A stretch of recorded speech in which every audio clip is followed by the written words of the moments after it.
Hello, my name is Jake Gonzales, and today I want to talk about the third generation rule when it comes to language and culture, and also how it relates to my family.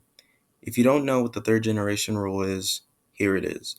The third generation rule is used to describe the language loss of an immigrant family when they move to another country, mainly the United States, since sometimes we are recognized as the graveyard of languages. The process says by the third generation, the immigrant's family heritage language will be lost and will shift to the majority language.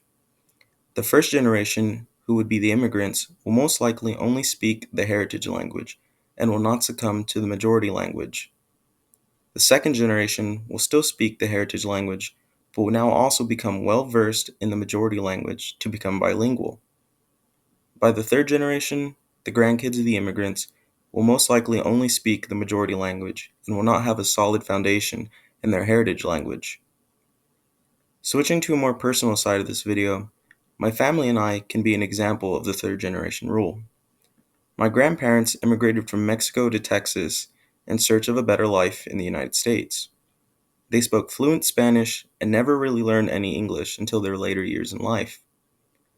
My mom was the second generation in the process and was born in San Antonio.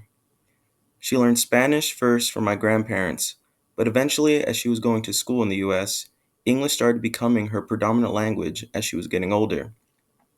However, still to this day, she still has her roots in Spanish and, of course, still knows English, so she's still pretty good at being bilingual.